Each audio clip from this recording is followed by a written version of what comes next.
I still remember that Christmas Eve more clearly than any other night of my life. The entire neighborhood was glowing with fairy lights. Music floated through the cold air, and the smell of cinnamon drifted from every home. But inside our house, something felt wrong, like the calm before a storm. Everyone was asleep except me, or at least, that's what I thought. I stepped out of my room to get water when I noticed a thin sliver of light coming from Grandpa's door. It was almost 3 a.m. Curious, I pushed it open slightly and froze. Grandpa was sitting straight on the edge of his bed, fully dressed, staring out the window as if waiting for something. Snowflakes drifted softly outside, reflecting on his tired face. His hands were shaking, but not from the cold. Something was haunting him. "Grandpa, why aren't you sleeping?" I whispered. He didn't look at me at first. He just kept staring at the silent night. Then he said something that sent a chill down my spine, something that didn't feel normal at all. "Tomorrow, everything will change." I stepped closer. "What do you mean?" He finally turned toward me, and for the first time ever, I saw fear in his eyes. Real fear. He opened his mouth as if to explain, then stopped himself. Instead, he forced a small smile that didn't match his trembling hands. "It's nothing, child. Go sleep." But I knew it wasn't nothing. Grandpa wasn't the type to say dramatic things. He always chose his words carefully. And tonight, every word he spoke felt heavy, like he was hiding something big, something dangerous. Before I could question him more, he stood up and quietly closed the curtains, sealing off the outside world. Then he reached under the bed and pulled out a small, old metal box. I had seen it before, but he always kept it locked. Tonight, he held it close, like it contained his life. He brushed his thumb over it with a strange sadness. "What's inside that?" I asked softly. He inhaled sharply, almost protectively. "A truth you're not ready for yet. Not until the morning." Morning. Christmas morning. My chest tightened with unease. Why did it feel like something bad was about to happen? Before either of us could speak again, we heard voices downstairs. My parents were awake, whispering. Their tones were sharp, fast, irritated. They rarely spoke nicely when Grandpa was mentioned. "What are they talking about now?" I whispered. Grandpa gave me a look that scared me even more, like he already knew. "Nothing that concerns us," he said. "Try to sleep. You'll need energy." "For what?" He didn't answer. I returned to my room, but sleep refused to come. I kept hearing his words echoing in my mind. "Tomorrow, everything will change." When morning finally came, Christmas didn't feel like Christmas. The air was thick with tension. My parents didn't say Merry Christmas. They didn't smile. Instead, they watched Grandpa like he was some unwanted guest. I kept glancing at him too, searching his eyes for clues, but he acted quiet, calm, almost prepared. Something was coming. I could feel it. Christmas morning should have been bright, warm, and full of laughter, but instead, it felt like a cold shadow had settled over the entire house. The living room was decorated beautifully, gold ribbons, a tall Christmas tree, lights twinkling softly, but none of it mattered. The tension was so thick I could almost touch it.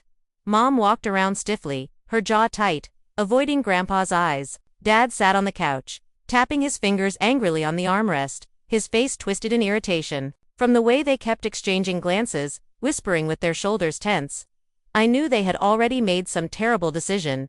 Grandpa walked in slowly, holding his metal box close to his chest. The same box from last night. The one he refused to explain. His eyes swept over the Christmas decorations with a heaviness that made my heart ache. He looked like someone who had already accepted something painful. "Good morning," he said softly. Neither of my parents replied.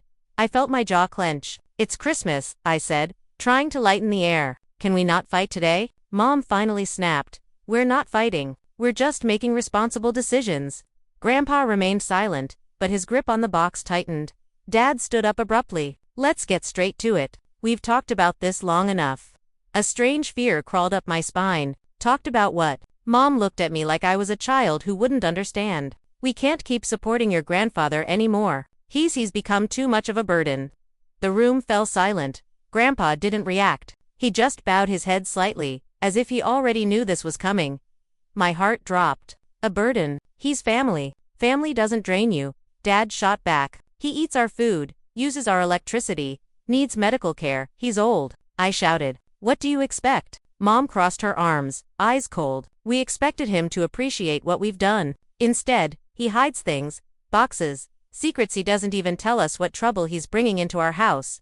My eyes widened. "You mean the metal box?" Dad sneered. "Exactly. God knows what financial mess he has hidden inside that thing. Debts, notices, problems he expects us to fix. Grandpa finally lifted his gaze. For the first time, I saw a spark of sorrow, mixed with disappointment. I never asked for money, he said quietly. I only asked for a place to stay for the winter. Dad shook his head. Enough, we're done risking everything because of him. A cold realization hit me. What are you saying? Mom didn't hesitate. You both need to leave. Today. Grandpa's eyes closed for a moment, as if absorbing the blow. He didn't argue, didn't protest. He simply let out a slow breath. I understand, he whispered, but I didn't. I stood frozen, my chest burning. You can't throw us out on Christmas. Dad gestured toward the door. We can do whatever we need to protect our home. You want to stay with him? Fine. Pack your things. It felt like the world was spinning. They meant it. They were really doing this. Grandpa put a gentle hand on my shoulder. It's time, he murmured. I looked up at him with tears in my eyes. You knew this would happen. He nodded slowly. Yes, and now, the truth will come. His words sent a strange shiver through me, half fear, half curiosity. And so, on a snowy Christmas morning, with our suitcases in hand, and a secret still locked inside that metal box, we stepped out of the house together. The moment the door slammed behind us, the cold winter air slapped against my face. Snowflakes drifted down slowly, landing on Grandpa's coat and the old metal box he still held tightly. For a moment, we just stood there, two figures thrown out into the cold on Christmas morning. I kept staring at the door, half expecting it to swing open again, half hoping my parents would shout, "Come back inside." But nothing. Total silence. Grandpa didn't even look back. He just adjusted his scarf and started walking down the snow-covered sidewalk with steady steps, as if he already knew exactly where we were going. I hurried after him, dragging my suitcase through the snow. "Grandpa, stop," I called. "Where are we going? We don't have anywhere to stay." He didn't answer immediately. Instead, he gave me a small, almost sad smile. "There is always somewhere to go, child, especially when the world thinks you have none." That sentence confused me even more. I walked beside him, shivering from both the cold and the shock. The houses around us were glowing with warmth, families exchanging gifts, children laughing, Christmas music drifting out of windows. And here we were, walking alone, abandoned by the very people I thought would never betray us. "Grandpa, you said last night that everything would change today. You knew they would kick us out." His eyes softened. "Yes, then why didn't you tell me?" "Because some truths," he said, "can only be revealed when hearts show their true colors." I didn't fully understand, but something in his tone made me realize he had been preparing for this moment, maybe for a long time. We walked another block before I noticed something strange. A black car parked at the corner. Not just any car. A perfectly polished, luxurious black sedan with tinted windows. It stood out sharply in our quiet neighborhood. "Grandpa, look," I said, pointing. He didn't even look surprised. In fact, he stopped walking as if he had reached exactly where he intended to go. The car door opened gently, and a tall man in a formal suit stepped out. Snow fell on his shoulders, but he didn't react. Instead, he walked toward us with calm, confident steps. My heartbeat quickened. Who was he? When he reached us, he stopped and bowed slightly, not to me, but to Grandpa. "Sir," the man said respectfully, "your car is ready." I blinked. Sir. Grandpa nodded as if this were the most normal thing in the world. "Thank you, Joseph." Joseph. He knew him. My mouth fell open. "Grandpa, what's going on? Who is he?" Grandpa placed a gentle hand on my shoulder. "Someone who has been waiting for me for years." Joseph stepped aside and opened the back door of the car, revealing a warm, glowing interior, far nicer than anything I had ever sat in. The smell of leather, warmth, and faint cologne drifted out. I stared at Grandpa, my mind completely overwhelmed. We were getting in. "Yes," Grandpa said. "It's time you see the part of my life I left behind." The part he left behind. My breath caught. "Grandpa, what are you talking about?" He looked at me with eyes full of hidden stories and said quietly, "The truth. Everything I've hidden from your parents. Everything they never deserved to know. Today, you will learn who I really am." He stepped into the car. I followed him, my heart pounding. Whatever I thought I knew about him, I was wrong. The warmth inside the car wrapped around me instantly, chasing away the sting of the cold. My hands were still trembling, not from the weather but from everything that had just happened. I sat beside Grandpa, watching Joseph return to the driver's seat with practiced grace. The door closed gently, sealing us in a quiet world far more luxurious than anything I had ever experienced. Soft music played in the background. Something classical and calming. I couldn't calm down.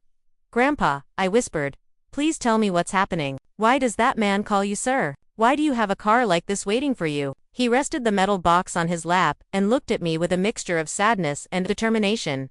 "I didn't want you to learn about this life this way," he said softly. "Not in pain, not because you were thrown out.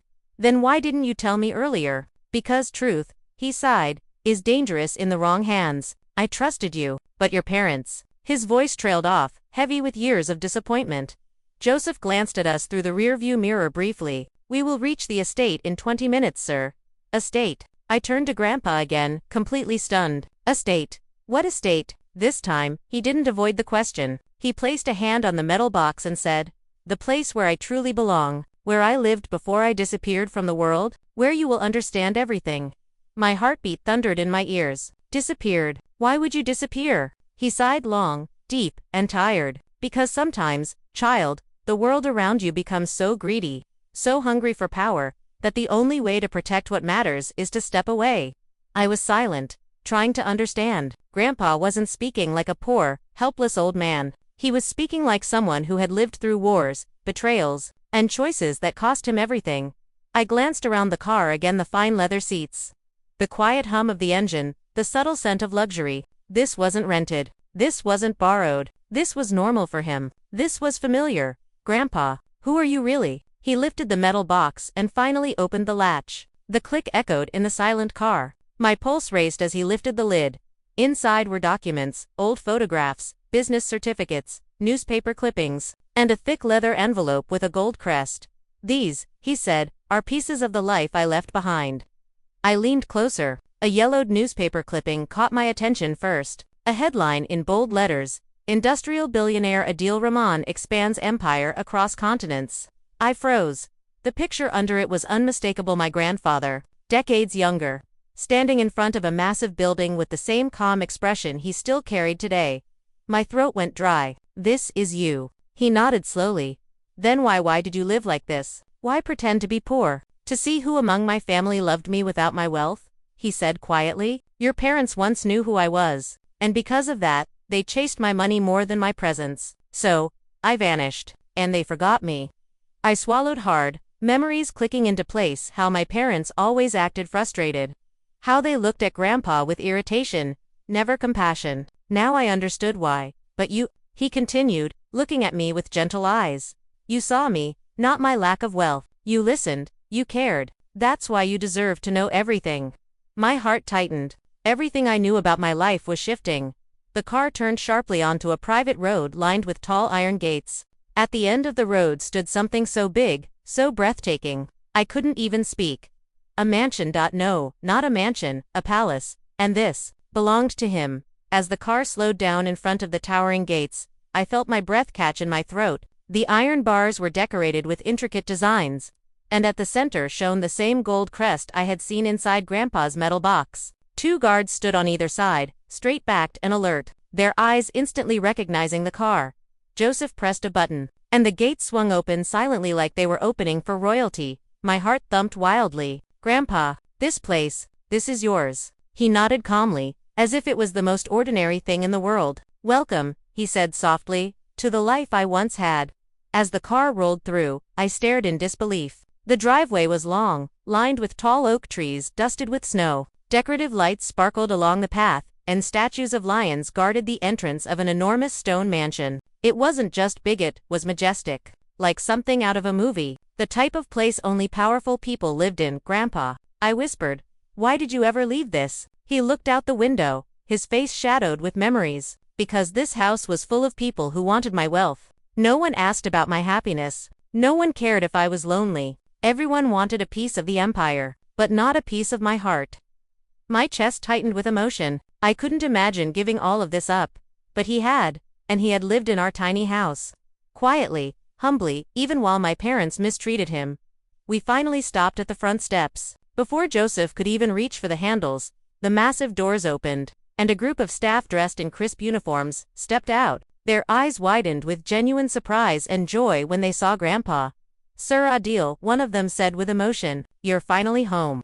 Home. The word sounded heavy, deep, and meaningful. Grandpa stepped out of the car with slow, steady steps. Someone rushed to help him, but he raised a hand kindly. I can walk, he said gently. I stepped out behind him, feeling like an imposter. My boots sank into the soft snow, and the cold air was swallowed by the warmth pouring from inside the mansion. A woman in her 50s, wearing a neat uniform, approached with tears in her eyes. Sir, we waited for years. You never returned. We feared something had happened. Grandpa placed a comforting hand on her shoulder. Forgive me, Maryam. I needed to live away from all of this for a while, but today, I had to come back. Her gaze shifted to me, curious, but kind. And this must be my grandchild, Grandpa said with pride. The only one who has stood by me. Her face lit up. Welcome. You are family here. Family, a word my own parents had forgotten the meaning of. I followed Grandpa into the mansion, my eyes drinking in every detail, the marble floors, the enormous chandelier dripping with crystals, the grand staircase that curved like something from a royal palace. Every wall held portraits, awards, plaques, and certificates of achievements from around the world. But what shocked me most were the photographs. Grandpa, shaking hands with presidents. Grandpa cutting ribbons at grand openings. Grandpa standing on stages receiving international awards. He wasn't just rich, he was legendary. Grandpa, why didn't you tell me any of this? I asked breathlessly. He paused in front of a huge portrait of his younger self and said quietly, because I was waiting for the right person to continue this legacy, someone pure, someone who has known pain and still chooses kindness. He turned to me, eyes full of emotion, and that person is you. The weight of his words hit me harder than anything Christmas morning had thrown at us. Everything had changed, just like he said. I stood there, staring at him, unable to speak. The crystal chandelier above us glowed softly, illuminating Grandpa's face in a way that made him look both powerful and heartbreakingly gentle. His words echoed in my mind. That person is you, me, the child my parents always ignored. The one who grew up thinking Grandpa was just a quiet, fragile old man with nothing left. I swallowed hard, feeling the weight of his legacy pressing on my chest. Grandpa, I'm not sure I'm ready for something like this. He smiled softly. No one is ever ready for greatness. They grow into it. And you have a good heart that is the best foundation anyone can have. Before I could respond, Maryam, the head housekeeper, approached us again. Sir, she said gently, would you like us to prepare the main hall? The board members have been requesting a meeting. Board members? Grandpa shook his head. Not today. Today belongs to my grandchild. Everything else can wait. Maryam nodded and stepped away, giving us privacy. I followed Grandpa deeper into the mansion, passing rooms that felt like entire world's libraries with thousands of books, a music hall with a grand piano, rooms filled with vintage collections and artifacts from different countries. Every step I took made me wonder how a man with so much could live so simply in our small house, enduring humiliation, insults, and cold behavior. We finally entered a quiet study room lined with dark wood shelves and a massive desk. Grandpa sat down slowly, placing the metal box in front of him. I sat across from him, the air thick with emotions I didn't know how to express. Grandpa, I whispered, why didn't you trust your own children? My parents. Why didn't you believe they could change? He sighed deeply. I gave them chances. Many years ago, when they knew who I was, they pretended to love me, but their eyes always followed the money, never me. I swallowed. I had seen that look in them too. When I stepped away from my companies, he continued, I tested them. I wanted to see who would stand with me without my wealth. And they failed. I said, sadly. Badly, he agreed. They didn't just ignore me, they abandoned me. And when I returned as a simple old man, they showed their true hearts. My throat tightened. But you still came to live with us. He nodded slowly. Because of you. I wanted one last chance to see if kindness could still grow in this family. I blinked, touched, and overwhelmed. You stayed for me. For you, he repeated. I saw your compassion, your loyalty. I saw how you defended me, even when it cost you comfort. That is worth more than all the wealth in this mansion. My eyes stung with tears. He opened the leather envelope from the box and slid a few documents toward me, legal papers. Property lists, share certificates. My name was written on some of them. What is this? I gasped. Preparations, he said calmly. For the future, I want you to have. I stared at him in shock. But I don't know anything about business. You will learn, he whispered. With me, slowly. Then he added something that shook me even deeper. You are the only one I trust with everything I built. The room went silent. Outside, snow continued to fall softly, as if the world was changing with us. I finally understood what Grandpa meant on that cold night. Tomorrow, everything will change. He wasn't warning me, he was preparing me. I sat there frozen, trying to process everything. The documents in front of me weren't just papers, they were pieces of a world I had never imagined myself belonging to. A world of responsibility, history, and legacy. A world Grandpa had walked away from, but now wanted me to inherit. My voice trembled. Grandpa, what if I disappoint you? He smiled gently, the kind of smile that warms your soul. You could never disappoint me. Wealth doesn't make a good person. Choices do. You've already shown me what kind of person you are. His words sunk into me like heat on a cold night. Before I could reply, there was a soft knock on the door. Joseph stepped inside respectfully. Sir Adil, he said, your lawyer has arrived. He said it is urgent. Grandpa exchanged a knowing look with Joseph, then turned to me. Stay with me. You need to hear everything now. My stomach twisted with both fear and curiosity. Joseph stepped aside as a tall man in a charcoal suit entered the room. He carried a briefcase, and his face was serious, almost troubled. Sir, he said with a slight bow, I'm afraid your children have been informed. I stiffened. My parents. The lawyer nodded. Yes. The neighbors told them about a black luxury car picking you up. They have already contacted me. They want a meeting. Grandpa's face didn't change. No anger. No shock. Just calm acceptance. Of course they do, he murmured. My fists clenched. They only care because they think you're rich now. They threw us out like trash. The lawyer looked at me with a sympathetic nod. Exactly. And now that they know the truth, they want back in. I felt heat rising in my chest, anger, betrayal, disbelief all mixed together. I had always hoped my parents had a heart somewhere beneath their cold exterior, but this proved they only valued one thing. Money. Grandpa tapped the table gently. Let them come. I stared at him. Why? After everything they did, to end this chapter, he said softly, loose threads must be tied. The lawyer nodded. I've already scheduled the meeting for later today. I swallowed hard. Today. Grandpa placed his hand over mine. I want you by my side. A mix of fear and pride filled me. Always.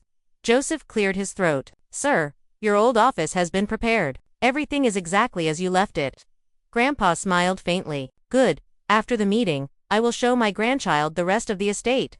The lawyer opened his briefcase and placed more documents on the table, copies of Grandpa's will, property deeds, financial statements. My name appeared again and again. My head spun. You're really giving all of this? To me, Grandpa nodded. You earned my trust. Your parents lost it. A sudden sadness hit me. I don't want to take everything from them. He gave me a long, thoughtful look. You're too kind. But listen to me carefully. Wealth given to the wrong hearts destroys them. I am not punishing them. I am protecting this legacy from greed. His words were firm and final.